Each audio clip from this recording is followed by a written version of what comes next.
Hey guys, good morning. Yeah, a lot of us still shaken up who were in that room last night. About 2,500 members of the media, obviously members of the Trump administration, including the president and the vice president himself. Also, Caroline Leavitt, who's set to deliver her second child any day now, also at that table. Erica Kirk, Turning Point USA CEO, of course, the widow of Charlie Kirk, who was assassinated last fall. Also in the ballroom, video on X showing Erica being escorted out, saying, "I just want to go home."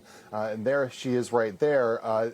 This was a jarring moment happening just after 8:30 last night. This was before any of the proceedings were set to begin. A lot of us were still just taking our tables, eating our salads, and waiting for the festivities to kick off. We were seated in the Newsmax section directly to the president's left, about halfway into the ballroom. This is a very big ballroom, by the way. This is about a football field in length. So it is the largest ballroom in Washington, D.C. That is why they host the White House Correspondents Dinner there every year. And of course, no one was expecting what you see on your screen right there, the suspect ambushing Secret Service and running right through that security perimeter. Now, it was interesting to me upon arriving at the Washington Hilton last night, the level of security. If you took an Uber there, if you were getting dropped off, even if you took the subway here, the Metro line in Washington, you had to walk several blocks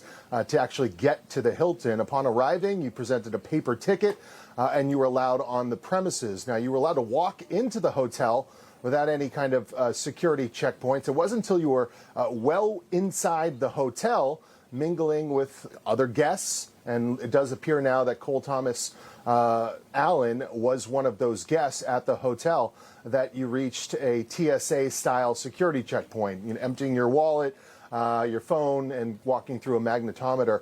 But that is obviously something that Secret Service and the Trump administration are now going to have to analyze when they hold events like this, especially at hotels. And this is something that I've always noticed, especially at the Trump Hotel Las Vegas.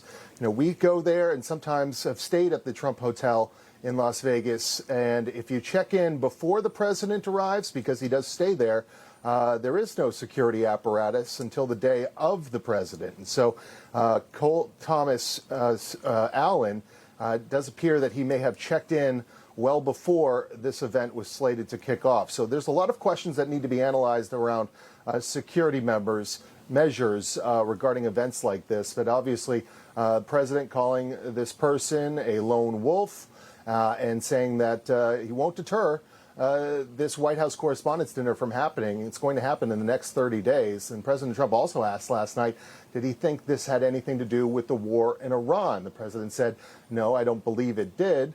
And essentially that this is an attack on the freedom of the press, and that the one good thing that came from last night, guys, was whether you're Republican, Democrat, left-leaning or right-leaning, everyone was brought together in that moment, and it shook a lot of us, I'll say that.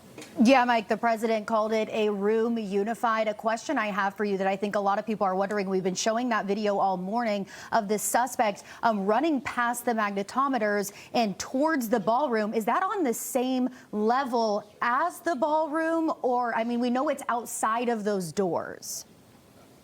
Yeah, that's one level up. The ballroom, once you enter, you had to take an escalator down to the ballroom. Now, where we were situated on the ballroom floor, the back doors where the gunshots we heard were presumably coming from, those doors were open. So the echoing of those gunshots fired by the suspect in Secret Service rang out. And there was a lot of confusion whether there was gunshots happening inside the ballroom, were they happening in the hallway outside.